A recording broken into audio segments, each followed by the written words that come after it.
Hello guys, welcome to physics की पाठशाला channel. और हम लोग ने फ्रिक्शन के बारे में स्टडी किया हुआ था और आज हम लोग स्टडी करेंगे एंगल ऑफ फ्रिक्शन के बारे में।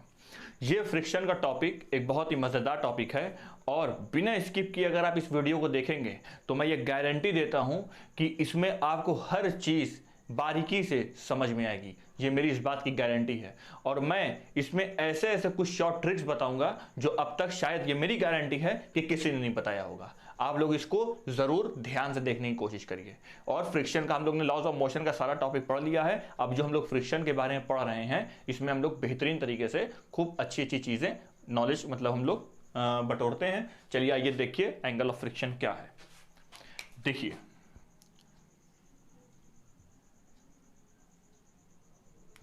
ये एक ब्लॉक है और ये ब्लॉक सरफेस पे ऐसे रखा हुआ है, ठीक। अच्छा, यहां से हमने फोर्स अप्लाई किया F। अच्छा, ये जो हम एंगल ऑफ फ्रिक्शन के बारे में पढ़ रहे हैं ना, ये सब अभी हम बात कर रहे हैं सिर्फ लिमिटिंग फ्रिक्शन की। लिमिटिंग फ्रिक्शन के बारे में बात कर रहे हैं। ये अभी लिमिटिंग फ्रिक्शन का केस चल रहा है। लिमिटिंग फ्रिक्शन अभी ये इसी का केस चल रहा। तो ये मास M है, इस पर हमने ऐसे फोर्स लगाया F, तो पीछे फ्रिक्शन क्रिएट हुआ, ठीक है। Every action has equal and opposite reaction, तो फ्रिक्शन क्रिएट हुआ।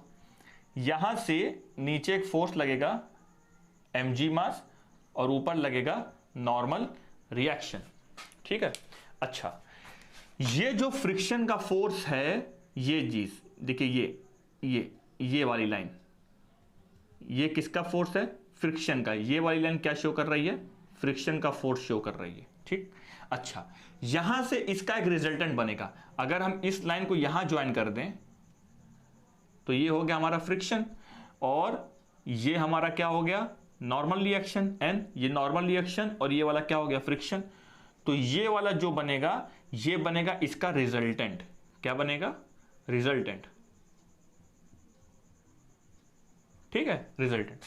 अब हमने क्या देखा, जब हमने फोर्स लगाया 10 न्यूटन तो फ्रिक्शन पीछे क्रिएट हुआ 10 न्यूटन, ठीक।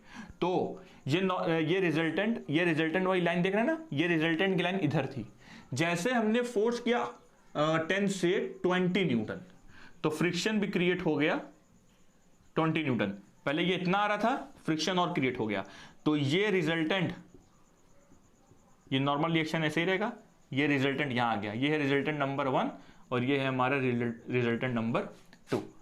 अब देखिए, पहले ये एंगल थीटा इतना था, जैसे जब फोर्स 10 न्यूटन लग रहा था तो फ्रिक्शन इतना लग रहा था, तो ये एंगल इतना था। जैसे फोर्स मैंने 20 किया तो फ्रिक्शन भी बढ़ गया और रिजल्टेंट का एंगल भी बढ़ गया, इंक्रीज हो गया, θ1 θ2। अब आप बताइए कौन वाला एंगल बढ़ा है? θ1 बढ़ा कि θ2 बढ़ा है? तो आंसर θ2 बढ़ा है। ये वाला जो एंगल होता है, इस एंगल को ही हम बोलते हैं angle of friction. This theta is angle of friction. Angle of friction. What is angle of friction? Angle of friction is between normal reaction and friction, ठीक है। This is angle of friction. चलिए angle of friction note करिए। अच्छा, एक चीज और, ये वाला एंगल देखिए, ये वाला एंगल, क्या इस एंगल को हम एंगल ऑफ फ्रिक्शन नहीं बोल सकते? आंसर इज नो, हम नहीं बोल सकते। फ्रिक्शन बढ़ने से जो एंगल बढ़ जाए उसी को हम बोलेंगे एंगल ऑफ फ्रिक्शन। अगर हमने फोर्स कर दिया 30 न्यूटन तो फ्रिक्शन भी पीछे क्रिएट हो जाएगा 30 न्यूटन और ये नॉर्मल रिएक्शन यहां, तो ये रिजल्टेंट की लाइन आएगी यहां। अब बताइए θ1 θ2 और ये है बड़ा वाला, ये बड़ा वाला है θ3। तो this θ3 is angle of friction. Friction के बढ़ने से जो एंगल बढ़ जाए उसी एंगल को हम बोलेंगे एंगल ऑफ फ्रिक्शन, ठीक है। चलिए आइए एंगल ऑफ फ्रिक्शन नोट करते हैं। एंड रिजल्टेंट, ठीक है, this is angle of friction. तो रिजल्टेंट और नॉर्मल रिएक्शन के बीच का जो एंगल होगा, इसी एंगल को बोलेंगे एंगल ऑफ फ्रिक्शन। तो आइए एक बार मैं ये डायग्राम आपको एकदम क्लियर बना के दिखा दे रहा हूं। दिस इज सरफेस और ये हमारा लगाया हुआ फोर्स, इसके पीछे हमारा क्रिएट हुआ friction force. This mass is m, तो ये नीचे लगेगा mg, तो ये सरफेस इसे ऊपर फोर्स लगाएगी नॉर्मल रिएक्शन। इसी फ्रिक्शन को उठा के अगर हम यहाँ देखें और पैरेललोग्राम कंप्लीट करें, this is normal reaction, this is friction, और ये वाला जो एंगल होगा, दिस एंगल नॉर्मल रिएक्शन और रिजल्टेंट के बीच का, this theta is angle of friction. अब tan थीटा हमारा क्या होता है? tan थीटा होता है हमारा परपेंडिकुलर अपॉन बेस। तो tan theta is equal to, इसमें बताइए परपेंडिकुलर हमारा कौन है? फ्रिक्शन। बेस कौन है? Normal reaction. तो tan theta is equal to friction upon mu upon N. ठीक है। अब फ्रिक्शन का फॉर्मूला क्या होता है बताइए? फ्रिक्शन का जो फॉर्मूला होता है, हम लोग ने फ्रिक्शन का फॉर्मूला पढ़ा हुआ था। फ्रिक्शन का फॉर्मूला होता है न्यू इनटू नॉर्मल रिएक्शन। होता है कि नहीं होता? ये फॉर्मूला हमने पढ़ा हुआ था। तो फ्रिक्शन को लिख सकते हैं mu into normal reaction upon N. N से एन कैंसिल हो गया, तो tan थीटा बताइए किसके इक्वल आया? tan थीटा आया म्यू के इक्वल।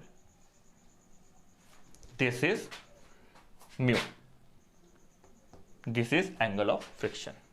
तो जितना सरफेस का म्यू होगा, जितना सरफेस का म्यू होगा, उतना इसका एंगल होगा।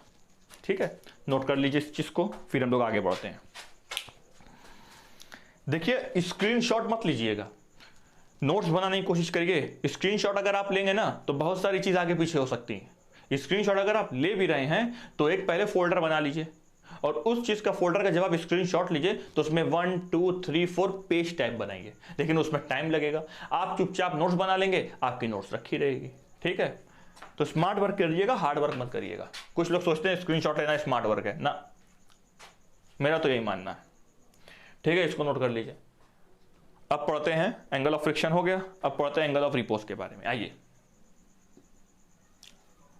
Angle of repose. देखिए, ये एंगल ऑफ रिपोज क्या है? देखो, ये हमारे पास एक सरफेस है, ठीक है, और उस पे ये m मास का हमने ऐसे ऑब्जेक्ट रख दिया। मान लीजिए ये m मास का मैंने ऐसे ऑब्जेक्ट रखा। ठीक, अब देखिए ये सरफेस का एंगल अभी कितना है? तो आंसर, इस सरफेस का एंगल अभी 0 है। ठीक, अभी इसका एंगल 0 है, 0 डिग्री। अब देखिए, हमने इसको उठाया 10 degree, 20 degree, 30 degree, 40 degree, 50 degree. देखिए ये 50 डिग्री पे ये फिसल गया। फिर से एक बार फिर ट्राई करेंगे।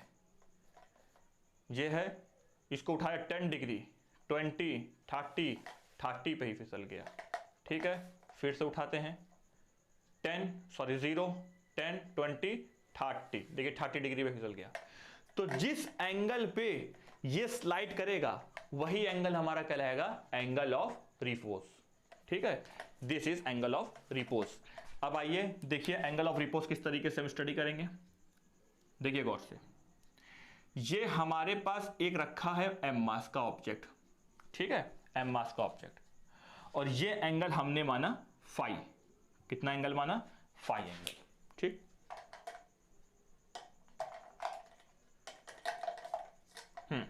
ये हमने फाई एंगल माना। देखिए, अगर ये एंगल फाई है, इस लाइन के लिए ये है इसका normal reaction, this is mg। इस लाइन के लिए इसका नॉर्मल रिएक्शन ऐसे होगा, और इस सरफेस के लिए इसका नॉर्मल रिएक्शन ऐसे होगा। ये this is normal reaction. Normal reaction कैसा होता है? 90 डिग्री। मैंने नॉर्मल रिएक्शन के बारे में सारी डिटेल दी हुई है पिछले लेक्चर में।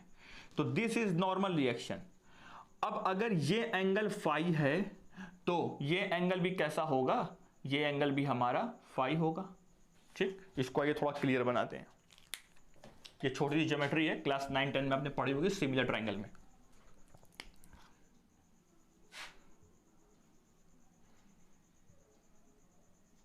This block is mass m, this angle is phi. अब mg हमेशा वर्टिकली डाउनवर्ड काम करेगा, लेकिन नॉर्मल रिएक्शन इस सरफेस के लिए कैसा होगा? 90 डिग्री। तो दिस इज हमारा normal reaction, this is normal reaction. और नॉर्मल रिएक्शन कब काम करता है? जब इसके अपोजिट कोई वेट काम करे। अगर ये एंगल फाई है इस सरफेस के लिए और इस सरफेस के लिए, तो ये वाला एंगल भी कैसा होगा? फाई होगा, सिमिलर ट्रायंगल के हिसाब से। अगर ये एंगल हमारा फाई है तो ये क्या होगा? mg cos फाई, और इससे नीचे की तरफ जो जाएगा वो कौन होगा?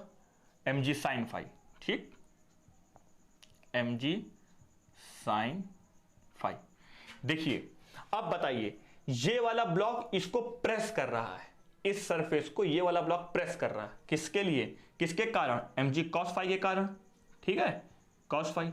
अच्छा ये ब्लॉक स्लाइड कब होगा, किसके कारण होगा, mg cos फाई के कारण होगा कि mg sin फाई के, तो mg sin फाई के कारण ये ब्लॉक नीचे स्लाइड होगा। ठीक, अगर ये नीचे स्लाइड हो रहा है और इसे किसी ने पकड़ के रखा हुआ है, तो इसको पीछे कौन पकड़ के रखा रहा होगा, फ्रिक्शन, फ्रिक्शन इसे पकड़ेगा।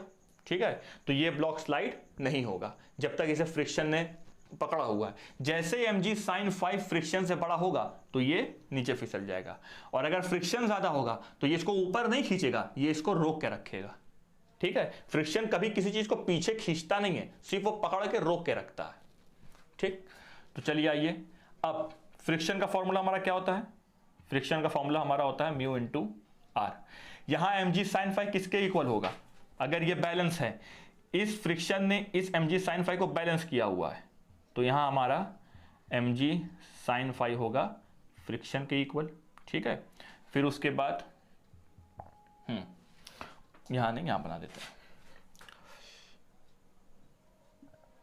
mg sin फाई किसके इक्वल है, फ्रिक्शन के equal. mg sin phi is equal to, friction का फॉर्मूला क्या होता है, म्यू इंटू नॉर्मल रिएक्शन।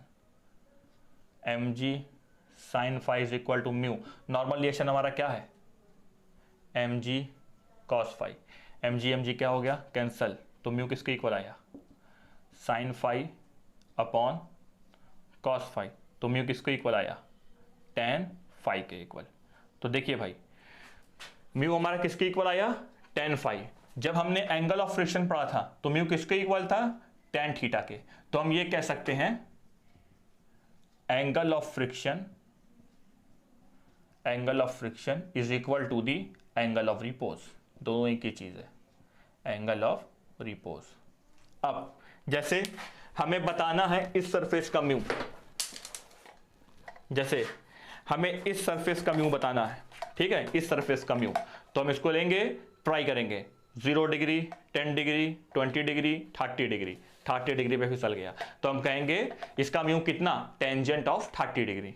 ठीक, अब दूसरी सरफेस लेके आए, बदल दिया, अब उस पर लगाया 20 डिग्री, 50 डिग्री, 80 डिग्री, 90 डिग्री, 90 नहीं, मान लीजिए 80 डिग्री लगाया, ये चीज से और फिसल गई, तो इसकी सरफेस की वैल्यू कितनी, इसकी म्यू की वैल्यू कितनी, टेंजेंट ऑफ 80 डिग्री। तो जिस एंगल पे ये फिसलेगा वही इसका म्यू कहलाएगा, इस सरफेस का कोएफिशिएंट ऑफ फ्रिक्शन कहलाएगा। ठीक है, तो this is angle of repose, और एंगल ऑफ रिपोज किसके इक्वल होता है, एंगल ऑफ फ्रिक्शन के। तो हम यहां लिख सकते हैं mu is equal to tan theta, mu is equal to tan phi, तो tan theta equal to tan phi. Note कर लीजिए इस चीज को आप लोग।